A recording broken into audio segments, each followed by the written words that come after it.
The rain drizzled softly over the quiet streets of Melrose Hollow as Lena Whitaker stepped off the train, suitcase in hand and heart pounding. It had been 5 years since she'd left the town since the fight with her sister, Elise. Now, with their father's sudden passing, she had no choice but to return to the house that held so many fractured memories. Her eyes scanned the foggy platform, half hoping no one would be waiting, half fearing someone would. To Lena's surprise, it was Elise who stood under a navy umbrella, her expression unreadable. There was no hug, no warm greeting, only a curt nod and a muttered, "Let's go." The silence in the car was deafening, filled with all the things they weren't ready to say. Outside the window, the town, blurred by, untouched and unchanged, as if time had stalled in her absence. The Whitaker estate looked smaller than Lena remembered, but the pain within its walls still loomed large. The moment she stepped into the house, memories flooded back, whispered secrets on the staircase, late-night fights behind closed doors, and the echo of their mother's laughter before she left for good. Elise walked ahead without a word, leading her to the guest room. Lena's old bedroom had long since been converted into an office. Dinner was a tense affair. Their Uncle Martin joined them, bringing both condolences and awkward conversation. Lena picked at her food while Elise dominated the conversation with updates on the town, pretending nothing was wrong. When Uncle Martin finally left, Lena turned to her sister, ready to ask why she'd never called, why she never replied to any of her messages. Elise simply stood, collected the plates, and left the room. Later that night, unable to sleep, Lena wandered into their father's study. The room smelled of tobacco and cedar, filled with books and quiet regret. On the desk was an envelope addressed to her in their father's handwriting. With trembling fingers, she opened it and found a letter, one that hinted at truths she wasn't ready to face. "There are things I never told you about your mother. Things Elise has always known." Sleep eluded her as her mind raced. Why would her father write that? What secrets had Elise kept all these years? And why now, after everything, did she feel that old ache return, the ache of being the sister always left in the dark? The morning sun filtered through gauzy curtains as Lena lay wide-eyed in bed, the letter still clutched in her hand. Her father's words swirled in her mind, like a riddle.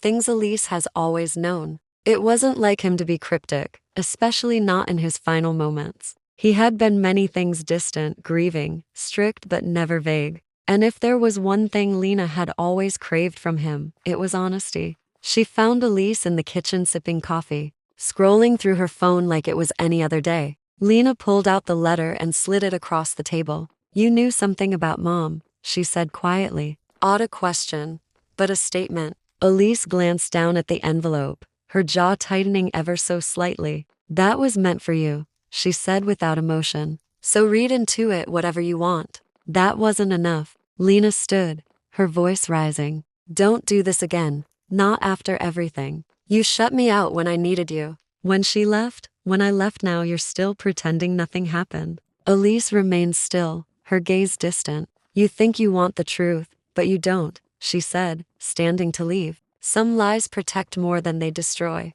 The words felt rehearsed, as if she'd been repeating them to herself for years. Lena spent the day rifling through the study. Drawers full of old photos, legal papers, and brittle letters revealed pieces of a story, none of them whole. One photograph caught her attention. Their mother standing next to a man Lena didn't recognize, smiling in a way she never had with their father. The photo was dated just months before she left. On the back, a scribbled note read, "For the day she learns the truth." It sent a chill down Lena's spine. That evening, she ventured into the attic, a place she and Elise once swore was haunted when they were kids. Dust danced in the air as she opened an old trunk, filled with their mother's belongings, perfume bottles, pressed flowers, a journal. Lena opened it slowly, heart hammering. Inside, page after page told a story of loneliness, of resentment, and of love found somewhere else. The name Andrew kept appearing. Who was he? Just as Lena turned another page, the attic door creaked behind her. Elise stood in the doorway, eyes dark. "You shouldn't be up here," she said quietly. "Some ghosts don't stay buried." Lena stared back, refusing to close the journal. "Then let's dig them up together." The journal became a weapon. each entry slicing away at the lies Lena had believed her whole life. Their mother hadn't simply walked out, she had been pushed, driven away by the coldness of their father and the suffocating expectations of their perfect little family. And then there was Andrew, the man who had made her feel seen, loved, and alive. He wasn't just a passing affair. He was something more, something permanent. Lena confronted Elise that night in the living room, holding the journal like a verdict. You knew about him, about Andrew. Elise didn't deny it. Yes, she said softly, sitting down. I met him. Once. That admission landed like a thunderclap. Why didn't you ever tell me? Lena asked, her voice trembling. Elise looked away. Because you were always their favorite. I thought if I told you the truth, it would ruin what little image you still had left of them. That confession hit harder than any lie. The jealousy had always been there, Elise's cold glances, the tension, the quiet bitterness. But Lena never understood its depth until now. You think I had it easier? She snapped. Mom left me, Elise. She left both of us. But you knew why. You chose to keep me in the dark. Elise stood now, emotion breaking through. Because I was the one who had to deal with it. She came to me first. She begged me to run away with her. And I stayed. I stayed with him. For you. The air between them thickened, years of anger and grief crashing down. She wanted to take you too, Elise whispered. But Dad wouldn't allow it. He made her choose. And she thought you'd be better off without her. The revelation knocked the wind out of Lena. Her mother hadn't abandoned her out of apathy. She'd been torn away, by force, by the very man she had mourned all these years. Elise pulled out a small key from her pocket and handed it to Lena.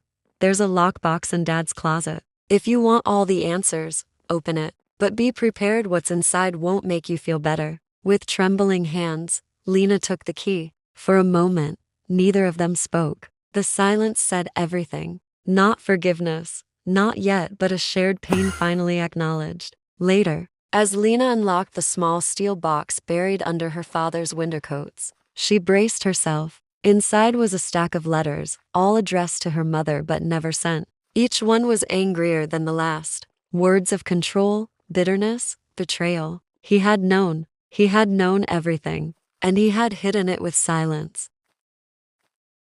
Lena read the letters deep into the night, each one peeling back another layer of her father's carefully constructed image. He wasn't just a heartbroken man abandoned by his wife, he was a man obsessed with control, with appearances. The letters were filled with veiled threats, manipulative guilt, and rage. It was clear now, he hadn't lost their mother. He had driven her away. And worse, he had never stopped punishing Elise for staying. By morning, Lena sat in the sunroom with a cup of untouched tea, her mind spinning. Elise found her there, and sat across from her in silence. You read them? She asked. Lena nodded. He hated her, but he hated you too, didn't he? Elise didn't answer right away. He loved the idea of loyalty, she said finally. When I didn't run with her, he thought it meant I'd chosen him. But I didn't choose anyone. I just couldn't leave you behind. For the first time, Lena truly saw her sister not as the icy,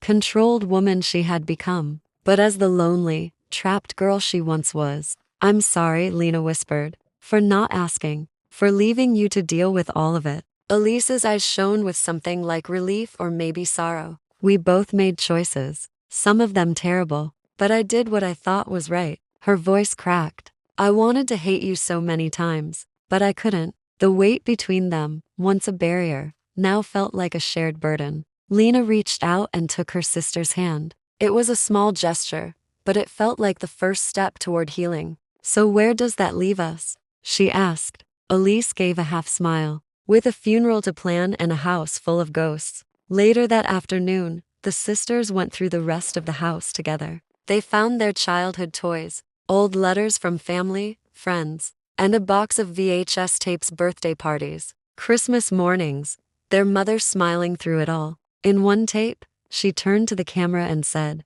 "No matter what happens, remember love doesn't disappear. It just changes form." Lena paused the video, her heart aching. As night fell, they sat in the living room surrounded by open boxes and memories. Do you think she's still alive? Lena asked suddenly. Elise looked surprised, then contemplative. I don't know, but if she is, We need to find her. Lena nodded slowly. It wasn't just about answers anymore. It was about reclaiming the truth no matter where it led. The search for their mother began quietly. Lena scoured old address books and Elise reached out to a few distant relatives who might know something. It was a long shot, decades had passed, and if their mother had wanted to stay hidden, she had every reason. But both sisters felt it now, a pull toward closure neither of them could ignore. For once, they were moving forward together, not apart. Days passed with no luck until Lena found an old postcard tucked in the back of a photo album. It was postmarked from a coastal town in Oregon, signed only with an initial, A, but the handwriting was unmistakably there. Mother's. This has to be her, Lena said, excitement and nerves twining in her voice. Elise took the card and stared at it for a long time. Then let's go, she said simply. Let's end this. The drive was long and quiet, but not unkind. They really talked for the first time in years. About the small things, music, books, the food their mom used to make, and the hard things, Elise's guilt, Lena's grief, the lies that shaped their lives. Somewhere between the miles and the memories, they began to find something resembling forgiveness. They arrived in Newport, Oregon, just as the sun was setting over the water. The address from the postcard led them to a quaint little cottage, with ivy creeping up the walls. Lena hesitated at the gate. What if she doesn't want to see us? Elise rested a hand on her shoulder. Then at least we'll know. But we have to try. That had always been the difference between them, Elise bracing for impact, Lena chasing hope. The door opened before they could knock. A woman stood there, older now, but unmistakable. Their mother. Her eyes widened, hand flying to her mouth. Elise? Lena? She whispered. No one spoke for a moment. Then Lena stepped forward and said the only words that felt right. We found your letters. We know what he did. We're not angry anymore. Just tired of not knowing. Their mother began to cry. And in that fragile moment, three women scarred by the same man. The same silence. They found something they thought was lost forever. The beginning of a new story. One built not on lies or rivalry, but truth, however painful. The past would never be erased, but the future was still theirs to write.